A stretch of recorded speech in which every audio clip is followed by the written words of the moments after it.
Avec SNCF Connect, on est sur le tout-en-un des mobilités. Et le tout-en-un des mobilités, ça veut dire qu'on ne s'intéresse plus uniquement au ferroviaire, mais on inclut l'ensemble des mobilités de bout en bout, parce qu'à nouveau, on n'habite pas dans une gare, on ne va pas travailler dans une gare. Aujourd'hui, ce que l'on fournit déjà, et ce depuis le lancement, c'est la faculté d'avoir des itinéraires de bout en bout. On rentre une adresse, on va à une autre adresse, et on fournit l'itinéraire de bout en bout avec la nature des transports qui peuvent être utilisés.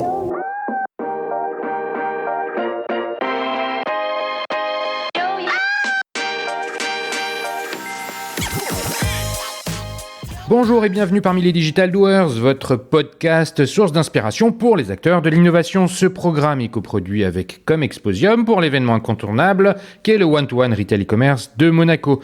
Je suis Cyril Duplessis, acteur du changement dans le digital depuis plus de 20 ans. Je donne ici la parole aux personnalités de notre écosystème en France, qu'ils soient prestataires, annonceurs, marques, retailers ou pure players.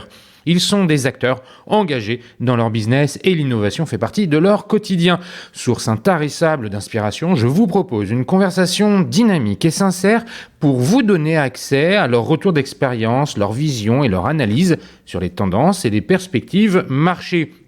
Depuis juillet 2019, les Digital Doers rassemblent des témoignages uniques et de grande qualité directement accessibles ici même, mais aussi sur les chaînes partenaires. En effet, je produis et anime des chaînes de podcast pour compte de tiers, c'est-à-dire pour des prestataires de services, du retail et du e-commerce.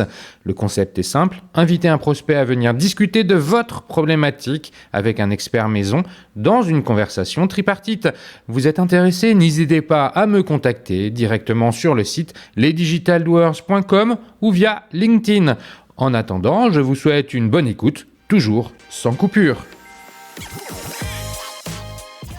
Voiture, train, avion, autocar, transport en commun, vélo, les enjeux de mobilité n'ont jamais été aussi forts aujourd'hui que depuis des décennies. Entre changement climatique, transition énergétique, inflation ou encore réglementation, un nombre incroyable de pressions nous pousse à reconsidérer notre interprétation du transport. Plus que jamais, les technologies viennent apporter leur concours à la redéfinition de l'usage de nos mobilités, et les business models s'adaptent. Pour en parler, je vous présente l'un des plus grands opérateurs de transport français par le nombre de voyages effectués et qui est également une marque connue, ultra connue de nous tous. Aujourd'hui, j'ai le grand plaisir de recevoir Anne Pruvot, DG de SNCF Connect et Tech, qui n'a jamais été utilisateur de cette app pour réserver son train. Impossible de passer à côté. Avec Anne, nous allons maintenir l'organisation habituelle de notre conversation. Dans un premier temps, nous parlerons du marché de la mobilité en général, c'est-à-dire que nous aborderons les enjeux dans leur globalité. Nous poursuivrons par la proposition de valeur de SNCF Connect. Pour rappel, c'est l'un des plus gros e-commerçants français et clairement l'un des plus anciens, pour ne pas dire le plus ancien, surtout si l'on prend en compte l'époque du Minitel. Bref, vous le verrez, le périmètre des responsabilités d'Anne inclut la technologie et l'innovation. Avec elle, nous verrons comment ces dernières viennent servir le business et l'expérience utilisateur.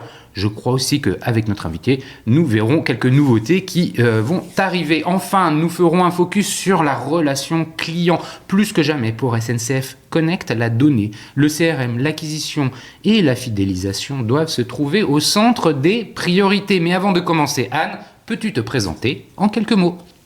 Alors, en quelques mots, le transport, le tourisme, la mobilité, le digital, la manière dont on va chercher les clients dans ce secteur, je suis tombée dedans quand j'étais petite.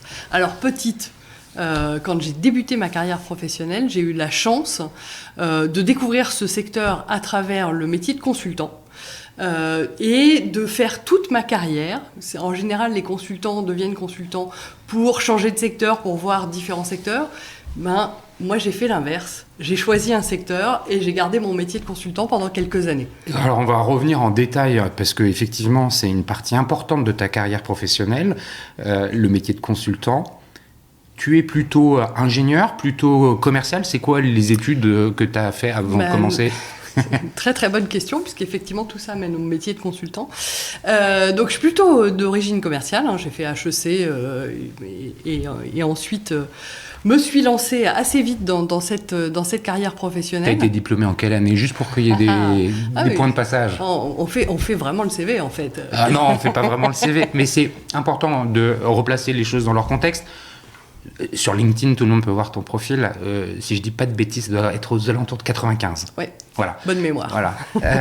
Donc, tu es diplômé et là, tu embrasses cette carrière du conseil. Exactement. Je le fais même en tant que stagiaire en étant à HEC. Et j'ai gardé le même employeur entre stagiaire et le début de ma carrière professionnelle. Et réellement, autant il y avait quelques secteurs où je me disais que c'était pas forcément là où je m'épanouirais. Et en fait, j'ai découvert ce secteur, sincèrement, de la mobilité, du tourisme, avec la faculté de faire rêver en fait des voyageurs, de les faire partir ailleurs. Je trouve ça assez magique, bien plus magique que de vendre des objets consommables et jetables. Là, on vend beaucoup plus du rêve, de la destination. Il y a une forte notion d'émotion en fait. Exactement. Dans Et ça, j'ai toujours trouvé ça assez extraordinaire. Bon, après, il y a d'autres particularités de ce secteur qui ont leurs propres contraintes. Et donc, effectivement, j'ai fait ma carrière de consultante donc d'abord chez Accenture, où j'ai passé plus de 20 ans. Et petite particularité, quand j'étais dans cette belle société de conseil, j'ai eu comme client, entre autres, un grand groupe français qui s'appelle SNCF et qui, à l'orée des années 2000, s'est posé la question alors on n'appelait pas ça digital à l'époque, on appelait ça e-commerce. Il y avait plein de groupes qui lançaient des filiales Internet, avec plus ou moins de business model, c'est un peu comme certaines startups aujourd'hui. Et la SNCF a posé la question à un cabinet de conseil, en l'occurrence Accenture, c'était à l'issue d'un process évidemment compétitif, et si on crée une structure Internet, quels objectifs elle peut nous permettre d'atteindre, qu'est-ce qu'on va faire de mieux, de plus, et quelles sont les conditions de succès pour y arriver. J'ai eu la chance de faire partie de l'équipe qui a contribué à cet effort, puis qui a aidé le groupe SNCF à monter cette fameuse filiale qui s'appelait à l'époque voyagesncf.com, qui est l'ancêtre en fait de SNCF Connect and Tech. Donc en fait, quand je suis revenue, là je fais un peu un fast forward 2021. Quand je suis revenue ici, T'étais presque chez toi. Voilà. Et j'ai reconnu d'ailleurs un certain nombre de personnes. Pendant ces belles 20 années passées chez Accenture, évidemment, on comprend que tu as découvert ce secteur du voyage, du transport, de la mobilité. C'est uniquement ce secteur-là sur lequel tu as travaillé. Et puis, quelle a été ta progression en 20 ans? Tu passes de stagiaire à consultant, puis à la fin, tu dois être membre du COMEX ou quelque chose comme ça.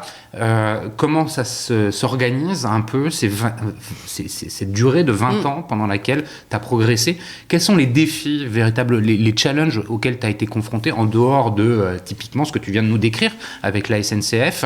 T'en ressors avec quel asset, en fait, de tout ça? Donc effectivement, une carrière de consultant, c'est une carrière où on est rythmé par des promotions et où en fait on a un peu une obligation de grandir à chaque fois, de grandir en connaissance d'un ou plusieurs secteurs, en connaissance d'éléments structurants de métiers. Ça peut être le métier de la vente, ça peut être le métier de la technologie, ça peut être le métier du marketing. Donc il y a ce besoin à chaque fois de prendre plus d'ampleur, de développer de l'impact vis-à-vis de ses équipes, vis-à-vis de ses clients, vis-à-vis d'un marché. Et ça s'apprend autant par des techniques que surtout par la pratique. Et c'est une des grandes vertus de tout ça. Et puis, à la fin, effectivement, on peut se retrouver patron d'un secteur et membre du COMEX d'une entreprise. Et Qu'est-ce que tu retiens de tout ça? Ouais, qu'est-ce que je retiens de tout ça? Là, tu nous décris le process. Oui, exactement. Et on comprend pourquoi en 20 ans, tu es passé de stagiaire à membre du COMEX. Voilà, ça s'inscrit dans une logique. Tu as fini par en partir. Tu vas nous dire d'ailleurs, pendant 4 ans, tu as fait autre chose avant d'arriver chez SNCF Connect. Mais t'en pars véritablement avec quoi? Aujourd'hui, j'imagine qu'il y a des moments dans ta vie de tous les jours où tu te rappelles de ce que tu as appris pendant ces années-là et tu dis, je suis contente finalement d'avoir cette expérience-là. C'est ce que je cherche à te faire dire en fait. Oui, j'entends bien.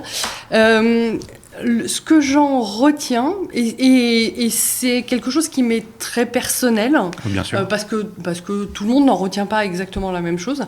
Moi, ce que j'en retiens, c'est d'avoir eu la faculté de m'intéresser à l'intégralité des métiers d'une entreprise et avoir la faculté de plonger en détail dans chacun des éléments de cette entreprise et d'en avoir compris les tenants et les aboutissants. Ça, c'est un point très important parce que, in fine, quand on devient dirigeant, que ça soit en progressant dans une carrière de conseil ou en prenant la tête d'une entreprise comme SNCF Connect & Tech, en fait, bien comprendre ce qui se passe opérationnellement sur le terrain, ça ne veut pas dire être capable de le faire parce que j'ai des gens qui ont des expertises absolument incroyables dans cette entreprise et je suis totalement incapable de faire ce qu'ils font, mais par contre je comprends ce à quoi ils servent et comment ils contribuent à la performance de l'entreprise, c'est ça le plus important. Et en fait c'est arriver à mettre bout à bout tous ces éléments qui contribuent à la performance de l'entreprise. Ça c'est un point très important que je retiens finalement de toute ma carrière. Et le deuxième point, c'est la place structurante justement de l'expertise portée par les équipes, individuellement ou collectivement. Et le fait que si on n'a pas les bonnes expertises au bon endroit pour progresser, pour transformer, on n'y arrive pas. Et ça... il y a une notion de confiance aussi au travers de tout ça. Oui. Faire confiance à des experts pour pouvoir avancer. Tout à fait, tout à fait. Tu pars de... Alors, avant que tu ne partes tu nous racontes que ton départ d'Accenture, pendant 20 ans, j'imagine que tu as été aussi le témoin de transformations majeures dans les organisations que tu as pu accompagner. C'est quoi ce qui est le plus symptomatique de ces transformations? Excellente question.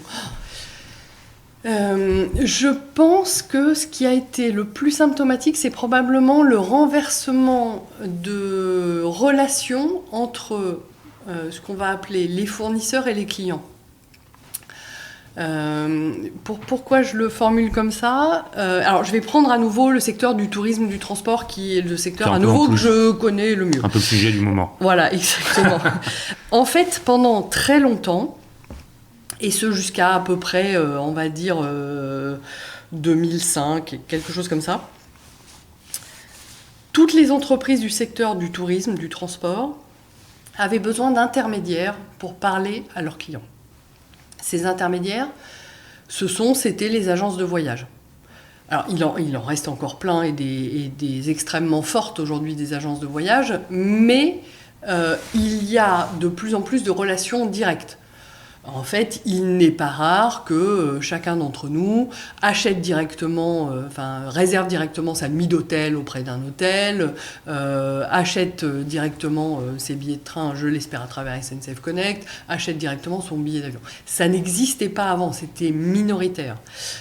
Donc, en fait, la révolution e-commerce, digitale, tout ce qu'on peut imaginer derrière tout ça, a renversé complètement le lien avec le client, la faculté de s'adresser au client, de l'accompagner, parce qu'en fait, quand on a une agence de voyage qui est un intermédiaire entre n'importe quel transporteur ou hébergeur et le client, c'est encore plus fort pour les transporteurs, en fait, quand il y a la moindre anicroche dans la prestation de service, en fait, vous avez un intermédiaire entre les deux parties qui soit ne transmet pas d'informations, soit n'a pas la bonne attitude client. Là, ça redonne beaucoup de responsabilités, beaucoup de pouvoir, mais beaucoup de responsabilités aux fournisseurs, donc le transporteur, l'hébergeur, peu importe, vis-à-vis de son client. Donc, ça a entraîné pas mal de transformations, et je sais que tu vas venir à la fin sur la question de la relation client, mais ça transforme fondamentalement la relation client parce que ça donne beaucoup plus de responsabilités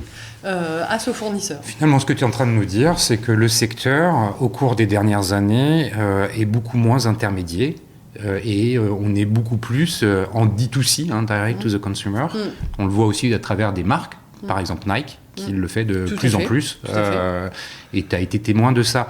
Finalement, tu pars de chez Accenture et tu vas dans un autre cabinet de conseil qui s'appelle Oliver Wyman.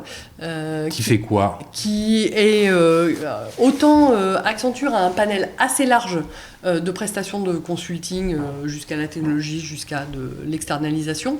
Oliver Wyman est centré sur un seul métier de consulting qui est la stratégie.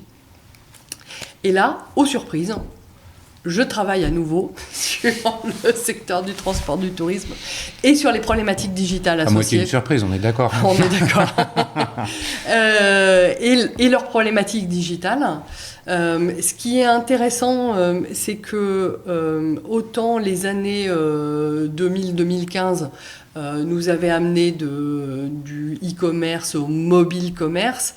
En fait, la deuxième partie des années 2010, donc à partir de 2015-2016, en fait, on tombe dans ce qui d'une certaine manière, anticipe ce qu'on vit aujourd'hui avec les chats GPT, Bard et autres en matière d'intelligence artificielle, le voice commerce. Donc, une autre manière d'interagir finalement avec le digital. Ouais. Et c'est l'invention de Siri et d'Alexa, d'un certain nombre d'interfaces qui ont plus ou moins pris, c'est pas grave, mais qui transforme à nouveau la manière dont on a une relation avec son client, qui doit être beaucoup plus fluide, beaucoup plus dans le langage naturel. On veut créer moins de barrières vis-à-vis du client. Si je me plonge toujours dans le secteur que je connais très très bien, transport-tourisme, en fait, on passe d'une situation où on avait un masque, tu parlais du Minitel, où on avait un masque hyper contraint, origine, destination, est-ce que tu connais ton tarif, est-ce que tu as tes codes de réduction, etc., etc., à une situation où on dit Siri, dit Alexa, peu importe, réserve-moi un billet de train pour Bordeaux dans 2 jours. Ouais. Et ça, c'est quelque chose que tu as été amené à gérer d'un point de vue stratégique, ces sujets-là, pendant 4 ans à peu près. Tout à fait. C'est une forme de continuité par rapport à Accenture, avec une spécialisation plus forte, revendiquée dans le secteur de la mobilité du voyage, c'est ça ? C'était la continuité avec d'autres acteurs. J'avais déjà fait beaucoup d'international, on n'en a pas parlé, mais j'avais déjà fait beaucoup d'international chez Accenture. Je me suis longtemps occupée du secteur du tourisme au niveau mondial chez Accenture, et j'ai poursuivi ce développement international aussi en rejoignant Oliver Wyman et en m'intéressant d'ailleurs à d'autres entreprises toujours à l'international. Qu'est-ce qui est fait que en 2021, tu as été attiré pour revenir chez ton client initial, pour prendre ce poste à la SNCF? La question, elle est double. C'est pourquoi ça t'a intéressé, ce projet-là? Là, tu rentres, tu es hands-on, comme on dit en anglais. Est-ce que c'est ça qui t'a motivé? Quelle est ta lettre de mission?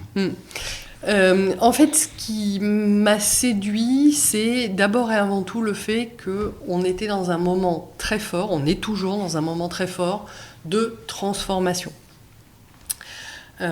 J'ai évoqué voyagesncf.com, puis ça s'est appelé oui.sncf, et aujourd'hui, d'une certaine manière, c'est une manière de montrer qu'on passe dans une nouvelle dimension. On s'appelle SNCF Connect, l'application et le site s'appelle SNCF Connect, parce qu'on fait quelque chose de différent. Et cette transformation se fait de revendiquer le tout en un des mobilités, de revendiquer une relation différente avec le client, d'accompagner le client au-delà d'une pure transaction commerciale. Il faut se souvenir, voyagesncf.com, c'est de la pure transaction commerciale, il faut optimiser la transaction commerciale. C'est la première fois, pour l'anecdote, et j'en suis très fière, c'était la première fois en 2001 quand on l'a sorti, qu'un site de e-commerce dans le tourisme, c'est venu après sur les grands sites américains, proposait par défaut le best price. C'est-à-dire qu'on ne vous imposait pas le fait de dire, c'était le cas sur le Minitel et sur les sites d'avant, dire voilà le tarif que je revendique. Non, on vous proposait d'office, en fonction de votre situation, vous avez tel âge, vous avez une carte, pas une carte, le meilleur tarif disponible. Et donc là, c'était vraiment optimiser la transaction commerciale.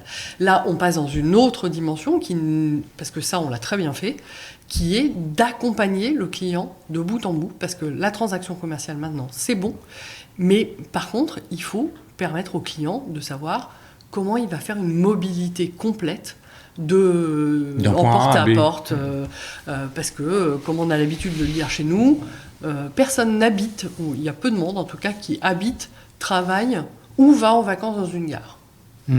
On est d'accord.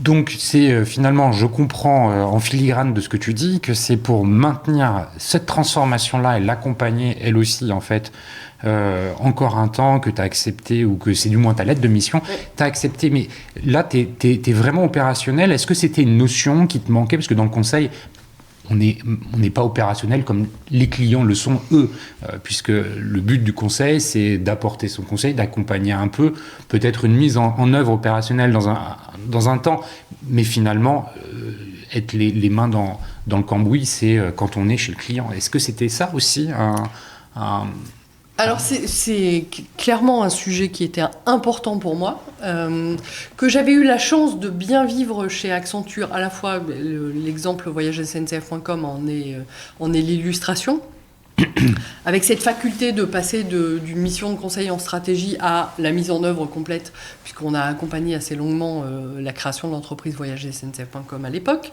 mais aussi dans mes rôles de management et de leadership au sein d'Accenture, puis dans une moindre mesure chez Oliver Wyman, parce que j'étais assez nouvelle, c'était déjà quelque chose que j'avais fait et qui était assez important pour moi d'être très, à la fois dans le développement d'une vision stratégique et aussi dans l'exécution de cette vision stratégique. C'est hyper important pour moi.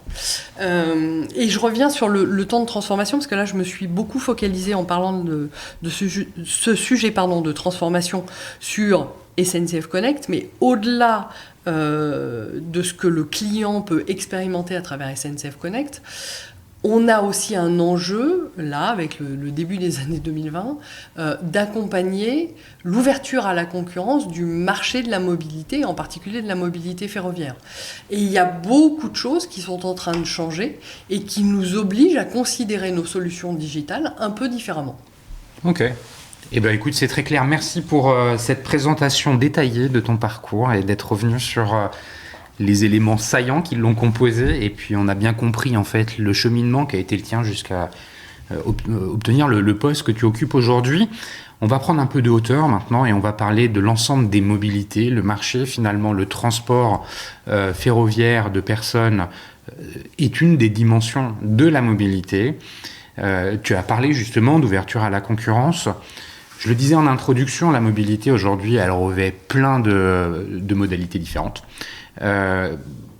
C'est quoi ta vision? Comment tu interprètes les changements forts que nous vivons tous, par contrainte ou pas, mais il y a plein de pressions exogènes qui s'appuient sur un acteur comme SNCF Connect, mais tous les autres, et nous-mêmes en tant que consommateurs et acteurs de la mobilité. Comment tu perçois un peu ce marché, entre guillemets? Alors, pour répondre, je vais faire un détour par les 2 à 3 ans qu'on vient de vivre, qui ont été dramatiques pour la mobilité, qui sont les années de pandémie. En fait, on s'est retrouvé dans une situation où, contraint par cette épidémie, on n'a pas pu bouger. On a finalement eu peur de cette mobilité, peur de se retrouver dans des environnements où il y avait beaucoup de monde, donc que ça soit dans des espaces justement de mobilité ou dans des lieux dans des sites touristiques ou ce genre de choses. Enfin, ça a quand même, pendant quelques mois, quelques années, ça a quand même pas mal transformé la manière dont on considérait nos envies de mobilité. Et ça, quand on est dans le secteur dans lequel je suis, c'est assez préoccupant. Bien sûr. La référence que j'ai en tête, c'est 2001, quand le 11 septembre, le ciel américain se ferme. Et alors, il se ferme que pendant 3 jours, et quand une bonne partie des avions, même dans le reste du monde, restent au sol. Ce sont des moments un peu traumatiques sur lesquels on peut se poser beaucoup de questions. La très bonne nouvelle qu'on a pu constater en particulier l'année dernière, c'est que libérer des contraintes, qu'elles soient imposées par le gouvernement avec les limitations les restrictions de circulation et autres, et soutenues un peu par la manière dont l'épidémie évoluait, les Français sont revenus à la mobilité. C'était un pari que nous on faisait, mais c'était important de le vérifier, donc on a pu le vérifier. Et on le vérifie, je te coupe, excuse-moi, aussi dans les chiffres que la FEVAD vient de publier sur les ventes e-commerce qui sont portées par les services, et dans les services, l'ensemble de ce qui est transport, voyage, au sens général, qui porte la croissance. Ouais. Et ce qui effectivement, pour bien connaître les chiffres de la FEVAD, ce qui l'année précédente était plutôt porté par les biens et services. Exactement. En termes de e-commerce, parce que c'était le moment où chacun achetait en restant chez soi, a beaucoup acheté d'équipements informatiques pour pouvoir travailler de chez soi, ameublement pour pouvoir décorer, parce que tout d'un coup on s'est intéressé à l'endroit où on vivait, parce qu'on y a passé tous beaucoup de temps. Mais donc voilà, les Français sont revenus à la mobilité, donc ça c'est la très bonne nouvelle. Ensuite, tu l'as un peu évoqué, il y a une forme de concurrence en fait entre différents modes de transport. Le train, aujourd'hui, c'est à peu près 10% de la mobilité en France. Donc la mobilité, quelle qu'elle soit. Quelle qu'elle soit, voilà. Le principal, on va le dire comme ça, le principal concurrent, ou en tout cas celui qui a la part du lion dans cette mobilité, c'est la voiture. Bien sûr. La voiture individuelle. Ça se comprend tout à fait, parce qu'il y a des endroits où les transports publics, d'une manière générale, que ça soit ferré ou routier, ne vont pas. Et puis il y a une capillarité que personne n'est capable d'avoir sur le territoire, donc c'est tout à fait logique. Mais même le vélo, qui pourrait assurer une partie de cette capillarité, a encore du chemin à faire, même s'il commence à vraiment progresser.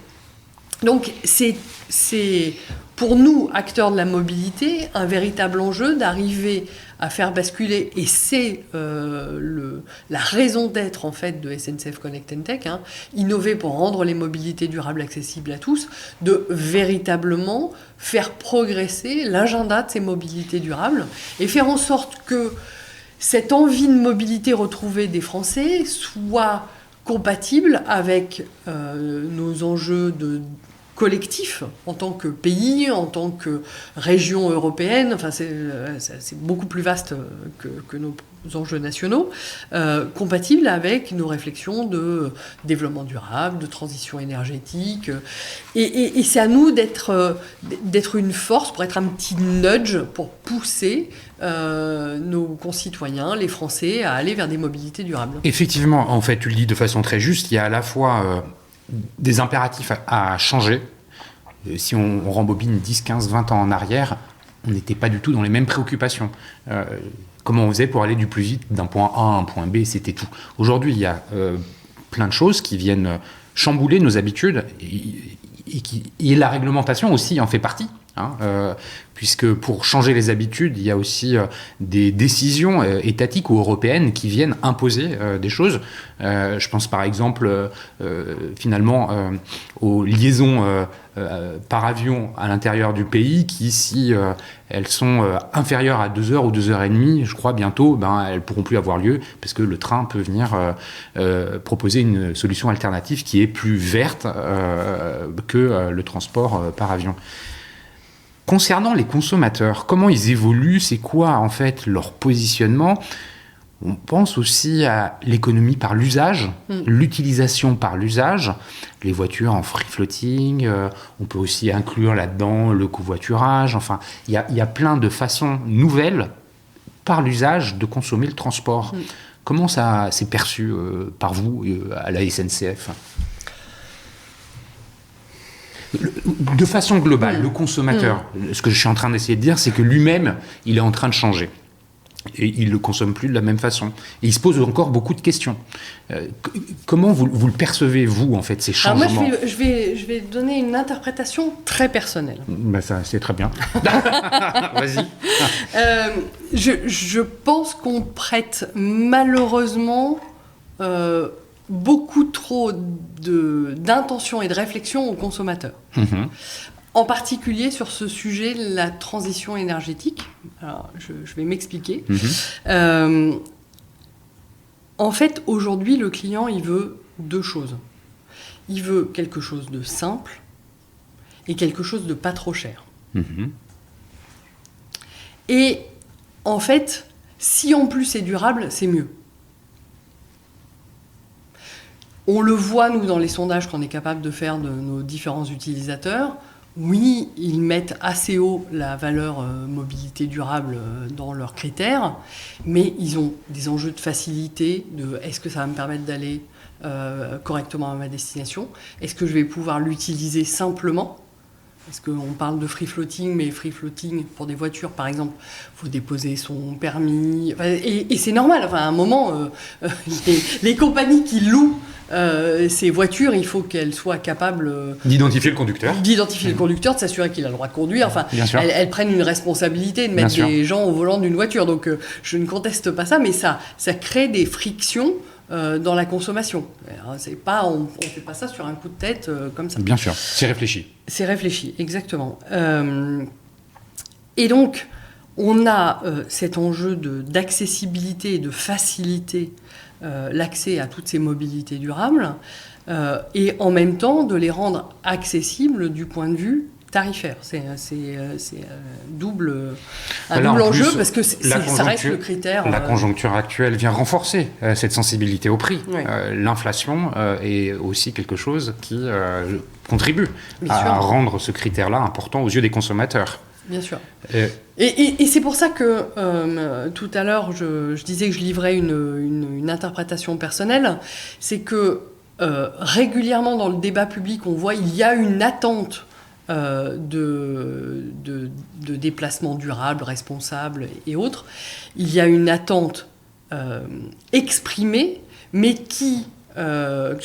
quand il s'agit de sortir la carte de crédit, en fait, se traduit par je choisis d'abord quelque chose qui répond à mes besoins, qui est facile, accessible, simple, et quelque chose qui rentre dans mon budget. Voilà. Est-ce qu'on peut pour poursuivre cette réflexion-là, aussi affirmer qu'il y a des groupes de consommateurs qui ont des comportements d'achat différents. Peut-être que l'énorme masse se décrit comme tu viens de le faire, c'est-à-dire que la sensibilité au prix est très forte, et qu'il y a un autre groupe qui peut-être a des enjeux économiques moins forts, et pour lesquels la pression du prix est moins forte, et vont cranter petit à petit ces critères de durabilité dans le choix des modalités, des modes de transport. Et là, le sujet de l'accessibilité, de la facilité d'usage redevient un critère essentiel, parce que même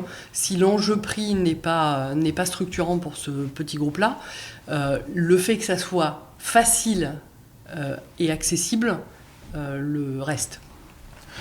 Mais il y a des très très bonnes études sur le sujet. Le livre de Tesmar et Landier, Le prix de nos valeurs, est excellent là-dessus.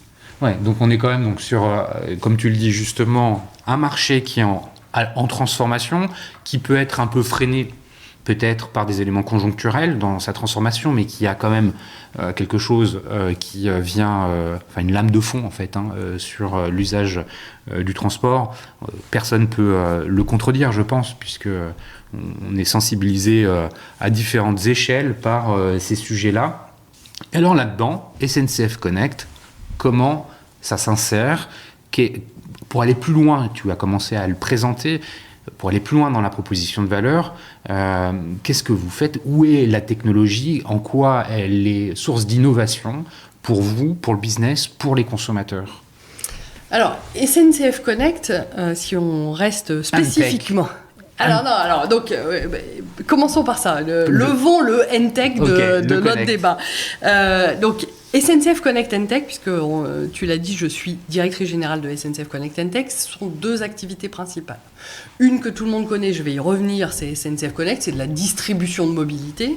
Et puis, on a une partie qui est le NTech, qui fournit des solutions, des prestations de services, des solutions digitales, technologiques, à nos grands clients, l'essentiel étant constitué par des activités du groupe SNCF, en particulier SNCF Voyageurs, mais également accompagnant d'autres acteurs de la mobilité sur ces sujets. Et évidemment, dans nos prestations technologiques digitales, on a toujours à cœur notre raison d'être, donc innover pour rendre accessibles les mobilités durables à tous. C'est bien ce sujet des mobilités qui nous anime sur la partie technologique.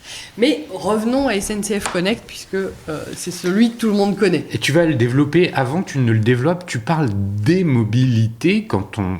Ouais. Je vais enfoncer une porte ouverte. Enfin, quand on pense à SNCF, on pense d'abord au train. Bah oui, il y a SNCF dans le nom, donc c'est normal. Peut-être qu'on va aller penser aux autobus. Mais ça va s'arrêter là. Eh bien non, justement, c'est là où j'arrive à ma description de SNCF Connect. Donc j'ai dit tout à l'heure, voyagesncf.com, on a optimisé la transaction commerciale et c'était focalisé sur le train. Avec SNCF Connect, on est sur le tout-en-un des mobilités.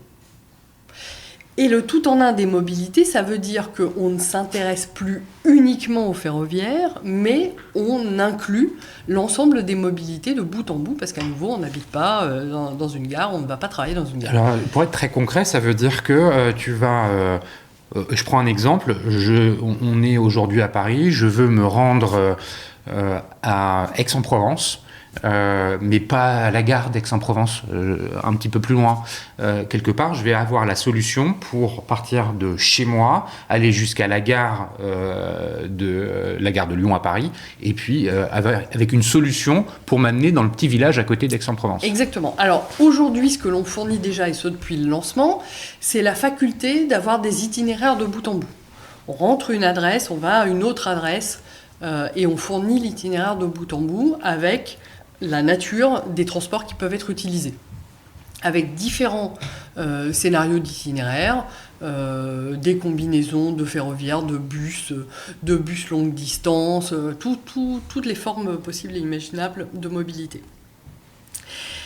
Et puis, depuis quelques semaines, on embarque la faculté d'acheter, non seulement les billets de train, ça on l'embarque depuis le début, mais le fait d'acheter des transports locaux. Alors, je ne vais pas prendre Aix-en-Provence parce que je connais pas bien la région d'Aix-en-Provence, mais m'étant penché sur la zone autour d'Avignon, si je veux aller à Saint-Saturnin d'Avignon, alors en plus il y a une gare TER, donc c'est pas drôle, mais je peux très bien prendre le TGV jusqu'à la gare d'Avignon et prendre un bus de la gare d'Avignon. Un bus qui est opéré par la SNCF ? Eh bien, je n'en sais rien. Et voilà, en fait, ça veut dire qu'en fait, ça n'est pas lié Okay. à des prestations de transport qui seraient opérées par le groupe. C'est véritablement des accords qu'on a signés avec les autorités organisatrices ou les opérateurs de transport locaux, de manière à promouvoir justement des mobilités durables, donc en l'occurrence des transports collectifs routiers, et pas que routiers, puisqu'on a des trams également, les transports collectifs des zones en question. Pourquoi ? Parce que, en fait, quand on amène des clients jusqu'à une gare, en fait, on risque de les remettre dans des voitures ensuite. Parce qu'à nouveau, leur destination, c'est pas la gare. Et pour favoriser le fait qu'ils continuent à avoir un parcours vert, eh bien, en fait, il faut qu'on leur donne des solutions. Il faut que ces solutions soient facilement accessibles. Donc aujourd'hui, vous arrivez à la gare d'Avignon. Et il y a quelqu'un qui l'a testé il y a pas plus tard que 2 jours. Vous arrivez à la gare d'Avignon, on va vous proposer sur votre téléphone, on va vous dire, vous arrivez en gare d'Avignon, si vous le souhaitez, on peut vous proposer le bus et on vous explique comment acheter, quel type de billet vous pouvez acheter. Donc tu payes ton billet sur l'application. Sur l'application, sans aucun problème. Et pourquoi c'est utile et pourquoi ça rentre dans les catégories de l'accessibilité dont je parlais tout à l'heure et de la simplicité d'usage. Parce que quand on va dans une ville qu'on ne connaît pas, et qu'on se dit, ah, quand même, moi je veux prendre les transports en commun parce que ça a l'air plus simple, c'est super, etc. Comment on sait comment on achète un billet? Comment on sait quels sont les billets qui sont accessibles? En fait, on se dit, ah ben tiens, je vais sortir de la gare. Où est l'arrêt du bus? Et là, tu veux dire que l'application, elle est capable de dire, quand tu sors de la gare, tu suis à pied tel itinéraire et limite, il y a une carte qui te dit comment faire, ou tu as les indications pour dire faut rejoindre. On renvoie vers une carte, mais en fait, c'est exactement ça, c'est de dire, voilà, il y a un arrêt de bus, bon, c'est super, mais une fois qu'on est à l'arrêt de bus... Dans combien de temps il arrive? Alors, on a pour ceux qui publient leurs horaires, on a les horaires, effectivement. Mais en fait, est-ce que je peux acheter mon billet dans le bus? Dans le bus, j'en sais rien. Est-ce qu'il faut que j'aille à un guichet? Est-ce qu'il faut que j'aille à une borne? Donc tout ça, on le résout, on l'enlève, et en fait, vous dites, ah bah c'est super, je vais pouvoir prendre un bus parce que ça me permet d'aller jusqu'à ma destination. Et t'as acheté avec ton téléphone. Et voilà.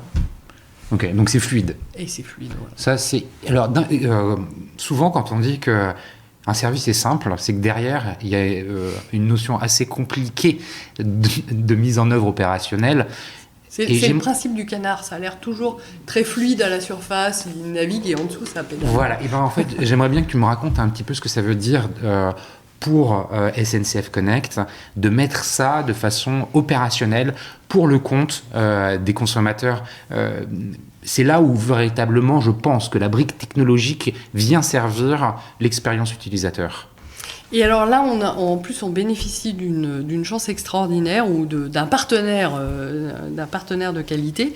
C'est que dans l'écosystème des startups françaises et de la French Tech, il y a des acteurs qui sont déjà penchés sur ce type de questions. Et typiquement, on travaille pour l'accès aux transports locaux. On travaille avec une startup qui s'appelle Airweb, qui est une startup française, qui nous rend le travail un peu plus facile.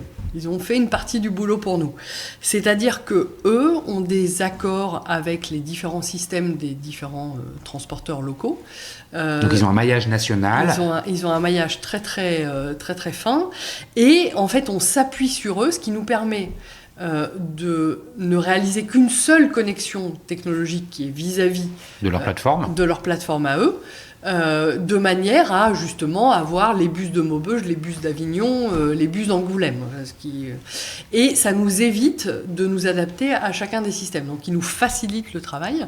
À l'inverse, que nous reste-t-il à faire? C'est à mettre en valeur l'offre de ces différentes villes et de ces différents réseaux urbains, de manière à ce que nos clients comprennent ce qu'ils peuvent faire. Donc avoir les plans d'accès, de circulation de ces transports, mettre en valeur les offres tarifaires pour que chacun comprenne s'il vaut mieux prendre un billet individuel ou un pass journée ou ce genre de choses. Voilà, du coup notre job redevient celui d'un e-commerçant en fait. Bien sûr, et on va revenir sur la notion de e-commerce. Mais juste pour rester concret sur le bus que je vais prendre à Avignon pour me rendre à Saint-Saturnin d'Avignon. À Saint-Saturnin sur d'Avignon. Il y a un enjeu de preuve d'achat oui. du billet. Oui. Tu me disais, moi, en arrivant à Avignon, mon app, je dis ça, je tiens mon téléphone en même temps, elle me dit, voilà, il faut que tu te rendes à tel arrêt de bus pour prendre cette correspondance par autobus. Et j'achète le billet sur mon téléphone. J'ai donc, j'imagine, sur mon écran, la preuve d'achat que c'est fait. Qui se matérialise par un QR code. Ça veut dire que la compagnie de bus a elle-même un device qui permet de scanner ça. Et ça, c'était déjà le cas. Il a fallu déployer cette solution-là. C'est là où Airweb nous aide, parce qu'en fait, ils avaient déjà résolu cette complexité avant. D'accord. Et c'est ce qui nous permet d'aller assez vite dans le déploiement. Aujourd'hui, on a 22 réseaux, 22 agglomérations qui couvrent à peu près 500 communes en France.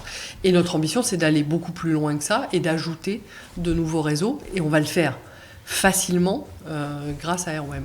Ok, donc merci pour cette précision. Justement, sur le côté commerce, C'est quoi le business model? En fait, il y a plein de questions qui me viennent derrière, puisque toute cette fluidité dans l'usage, pour le consommateur, implique des investissements technologiques, entre autres, derrière. Comment ça se répercute ou pas sur le prix? Est-ce que c'est comment on fait quand on s'appelle SNCF et qu'on veut faire ce genre de mise en œuvre? Il y a des partenaires, mais ils ne travaillent pas gratos non plus. Donc, est-ce qu'il y a une incidence là-dessus? Comment, finalement, les flux financiers de paiement sont captés? Et comment ils sont redistribués? C'est parce que les compagnies locales, elles, doivent bien toucher leur part de tout ça. Je pense que le paiement est un enjeu fort, critique, les flux là-dedans, non? Je me trompe? Comment ça fonctionne tout ça? Le paiement est un enjeu, mais plus pour la facilité d'usage, on pourra y revenir.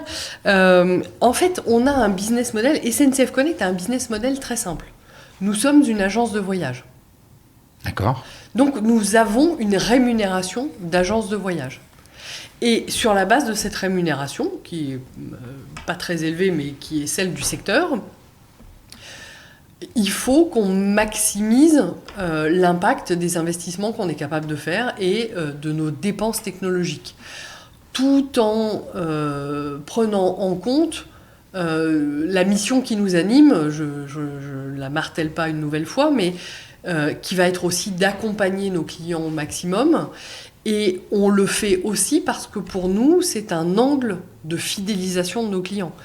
Plus on va être pertinent pour nos clients, plus on va les accompagner, plus dans des situations perturbées ou autres, on va leur proposer des solutions ou en tout cas leur donner la bonne information, plus on est convaincu que ça va les inciter à revenir acheter auprès de nous lors d'un besoin à venir. Donc ça c'est le sujet principal. Et donc en matière de flux financiers, les flux financiers sont ceux d'une agence de voyage assez classique qui touche une commission au passage des flux financiers. Et à l'inverse, je parlais de paiement et de dire que c'est un sujet très important dans la facilité d'usage pour nos clients. On l'a vu lorsqu'on a mis en place par exemple Apple Pay sur SNCF Connect cet été. Quand on n'en a pas parlé, mais on a un usage de nos clients qui est très application centrique. On a beaucoup de nos transactions qui passent par des devices mobiles, que ce soit des téléphones mobiles ou des tablettes. C'est quoi la proportion? Alors, ça dépend ce qu'on regarde, si on regarde les euros ou si on regarde les transactions. Oui, c'est pas la même chose. Tu as les informations sur les deux? On est à peu près moitié-moitié sur le volume d'affaires généré par le web versus l'application. Et on a en transactions, on est sur un nombre bien supérieur de transactions qui passent par l'application. Alors tu vas me dire pourquoi il y a un tel écart entre T'achètes tes petits trajets plus facilement? Voilà, c'est ça. Le TER, c'est plus facile à acheter sur une application parce que j'arrive le matin à la gare, paf, j'achète, c'est beaucoup plus facile. Et puis par contre, quand on achète un truc compliqué ou on part en vacances avec toute la famille ou avec des amis, on se pose devant son écran. C'est un acte d'achat plus réfléchi et moins impulsif. On comprend bien pourquoi. C'est quoi les volumes je sais pas, de voyage, c'est quoi l'unité de compte? Je vais citer des chiffres, c'est des chiffres qui sont un peu énormes. Oui, mais c'est bien, c'est pour donner aussi un peu la dimension. En 2022, on a eu 14,2 millions de clients qui ont fait au moins une transaction sur SNCF Connect. 190 millions de billets vendus. Sur l'app et le site web. Oui, surtout. 190 millions. Oui, 190 millions. C'est pour ça que j'ai dit que les 14,2 ont fait au moins un achat. On est à plus de 500 000 par jour, un truc comme ça. On est à plus de 500 000 par jour, tout à fait. Et on a eu, parce que je l'ai dit, on ne fait pas que de la transaction, on fait aussi de l'accompagnement client. On a eu sur toute l'année 2022 plus d'1 milliard de visites, sites et apps confondus.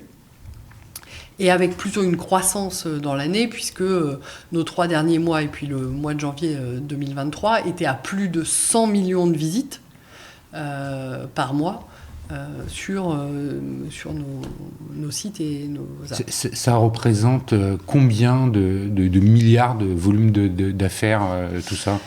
Sur l'année 2022, on dépasse les 6 milliards d'euros de volume d'affaires.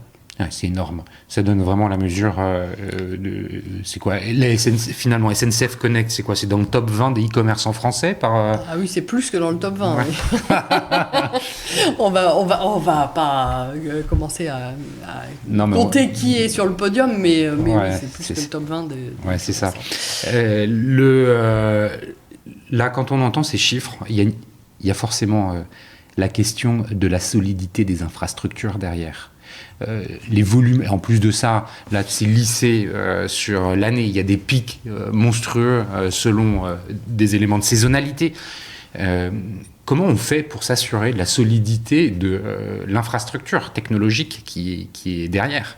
Alors, c'est une préoccupation constante et tout pic d'activité est anticipé, enfin tout pic d'activité normal, parce qu'il y a des pics d'activité anormales, mais tout pic d'activité normal est anticipé. Et surtout, on a fait tout un travail en 2021 qui visait à basculer nos infrastructures sur le cloud, de manière à ne plus dimensionner nos infrastructures. Ça fait partie aussi de notre responsabilité au titre du numérique, de ne plus dimensionner nos infrastructures sur nos pics, parce qu'en fait, on avait des serveurs qui dormaient une partie de l'année. Et puis, on n'était pas nécessairement capable de scaler, pour parler de manière un peu horrible. Tout le monde comprend. Tout le monde comprend. On n'était pas capable de scaler très très haut non plus, donc c'est un compromis. Donc on est passé dans le cloud, et force est de constater que ça a été extrêmement efficace sur les différents pics d'activité qu'on a pu connaître, en particulier en fin d'année. Les pics d'activité chez nous, alors il y a eu des pics d'activité à l'époque Covid, chaque fois que Emmanuel Macron parlait, en fait on avait l'impression que les Français regardaient la télé et les allocutions d'Emmanuel Macron avec un doigt sur ma prochaine Reza de train. Mais maintenant que Emmanuel Macron ne prend plus la parole pour ce genre de sujet, on est revenu sur des pics d'activité que j'appelle normales, qui sont constitués par les ouvertures des ventes. Par exemple, quand on annonce l'ouverture des ventes pour les vacances de Noël, en plus cette année, les Noël étaient positionnés de telle manière que les week-ends étaient stratégiques. Et donc tout le monde avait envie de partir le même jour, mais c'est vrai pour les vacances de Noël, c'est vrai aussi pour les vacances dites d'hiver, là, les vacances de février, celles qu'on est en train de vivre en ce moment, parce que là aussi tout le monde veut le samedi. Voilà. Et on comprend bien que les périodes de vacances sont des pics d'activité. Et donc on est capable de monter à x3 par rapport à la moyenne que tu as citée. Et en plus, quand je dis x3, c'est sur la journée, mais en fait on a un vrai pic à l'ouverture. Ouais. On a ça, il y a des SLA de fou, non, avec les opérateurs pour se garantir la disponibilité des serveurs. Et à nouveau, c'est quelque chose qui se prépare, parce que même si on est sur du cloud, donc c'est plus scalable que des infrastructures on-premise, ça se prépare, ça s'anticipe, ça se pilote. C'est-à-dire que quand on fait une ouverture des ventes, en fait, on a 60, 80 personnes qui sont autour d'un call à 4-5 heures du matin, en attendant que les clients arrivent, pour vérifier que tout va être prêt pour l'arrivée des clients. Ah, c'est formidable, incroyable. On va reparler de l'offre finalement. Comment, parce qu'en tant qu'e-commerçant, tu as une offre à vendre, donc il faut sourcer cette offre, on voit bien d'où elle vient. On va voir comment ça s'organise peut-être un peu plus en détail, juste pour finir sur les dimensions techniques et revenir sur la partie paiement. Comment vous faites? Vous n'avez pas un seul prestataire de paiement, ou comment ça fonctionne? Parce que tous ces flux-là, ces 6 milliards, ils passent dans plusieurs tuyaux. On n'a pas un seul système. Comment ça fonctionne? Du point de vue paiement, si. Enfin, c'est pas lié au volume. Enfin, les prestataires de paiement finalement sont en petit nombre sur le marché. et donc qui sont habitués à gérer des flux extrêmement importants. Le paiement est pas notre goulet d'étranglement.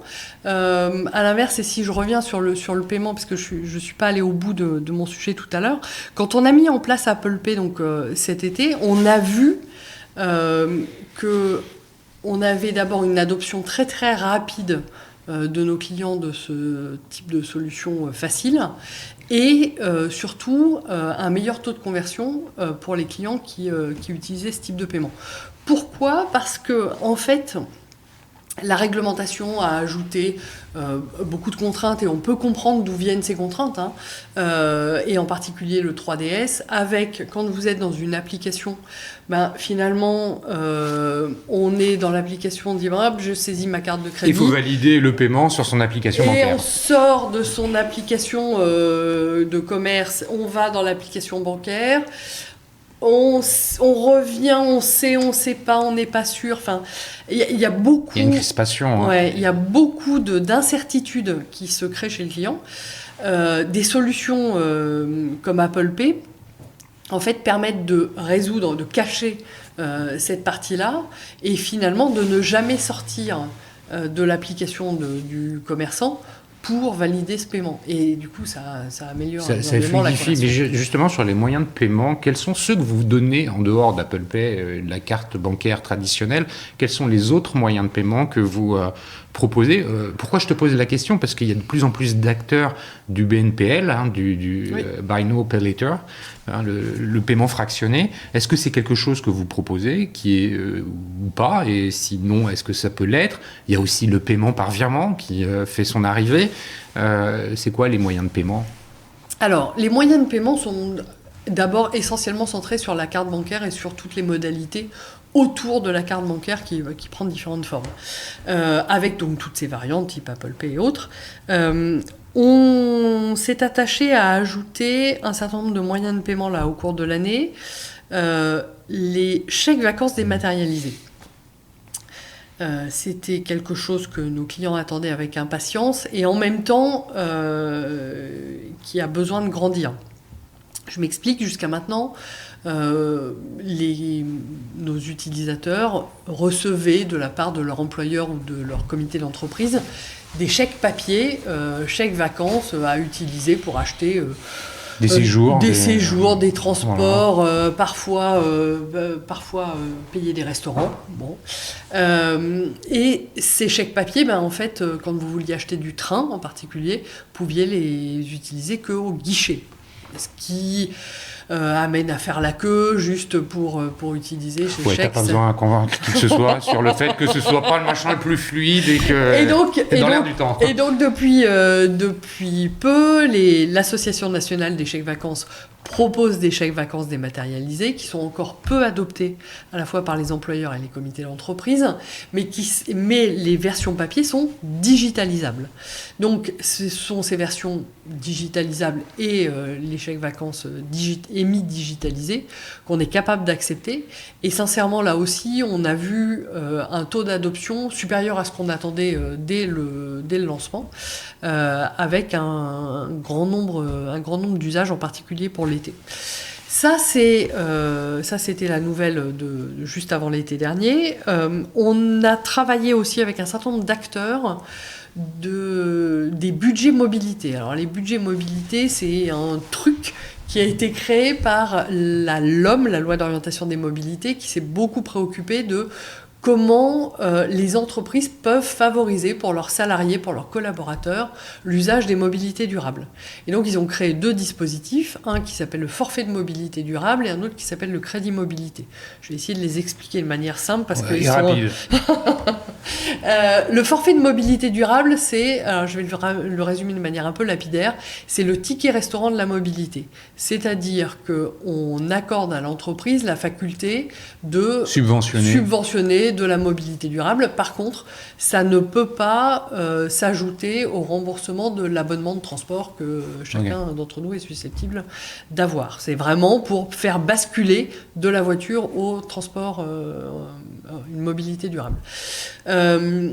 Donc il y a des supports de cartes qui permettent de charger ces forfaits de mobilité durable et on les accepte sur SNCF Connect. De la même manière, le crédit mobilité, c'est quoi ? J'essaie de plaider un peu aussi pour mes mobilités durables au passage. C'est la faculté pour un employeur de remplacer l'allocation qu'il donne à un salarié en vue d'acheter, enfin de disposer d'une voiture de fonction et de le remplacer par un crédit de mobilité qu'il peut utiliser soit pour consommer du train, de la voiture, de la voiture de location en l'occurrence, du vélo, que sais-je, enfin toute forme de mobilité. Et donc ça aussi, ça vient s'ajouter dans les modes de paiement. Exactement. D'accord. Il y en a d'autres ? Et alors, à ce stade, il y en a pas d'autres. On travaille évidemment sur tout ce qui peut continuer à augmenter notre panel de moyens de paiement.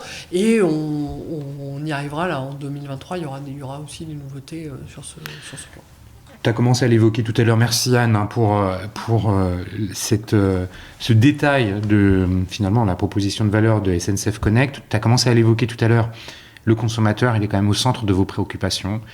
Plus que jamais, il faut prendre soin de lui. L'acquisition, c'est pas forcément automatique, ça l'est de moins en moins. Il faut le rendre, j'imagine, satisfait bien sûr, mais peut-être encore plus que ça, de son expérience avec SNCF Connect. Comment vous faites ? Quel rôle joue le CRM, la data là-dedans ? Comment vous prenez la parole ? J'ai l'impression de devoir faire une dissertation. Non, de façon très simple. Commençons par le début. Le CRM, c'est un enjeu fort. Oui. Comment vous l'activez ? Comment vous communiquez avec ce CRM auprès de vos clients ? Comment vous les segmentez ? Les clients n'ont pas tous les mêmes comportements d'achat. Les générations jeunes, probablement, consomment plus de mobilité courte, plus âgée, plus longue. Enfin, tu vois, c'est des clichés peut-être que j'ai en tête. Comment c'est utilisé finalement tout ça ? Alors, donc on a 14,2 millions de clients et c'est 190 millions de billets vendus sur 2022. Autant dire qu'on a une très grande richesse de données. On a la faculté de comprendre beaucoup de choses de nos clients et en même temps, ça nous laisse avec plein de points d'interrogation. C'est ça qui est magique. Et effectivement, on essaie d'approcher nos clients de manière rationnelle par rapport à leurs usages de nos services, leur manière d'acheter. Alors, que te dire, j'ai envie de dire qu'on fait du CRM... on fait du CRM comme on doit le faire, c'est-à-dire qu'on a des cibles clients très claires, on sait celles que l'on doit travailler, celles que l'on doit faire grandir, on a une compréhension de la mobilité de nos clients qui est assez intéressante. Alors tu disais... Peut-être que les jeunes, c'est des trajets plus courts. Voilà. Alors, déjà, on a une clientèle qui est assez jeune, structurellement. On va dire c'est assez normal puisqu'on est dans le digital, mais on a une clientèle qui ne cesse de rajeunir d'une certaine manière. Les jeunes voyagent beaucoup, en fait, chez nous, font beaucoup de trajets.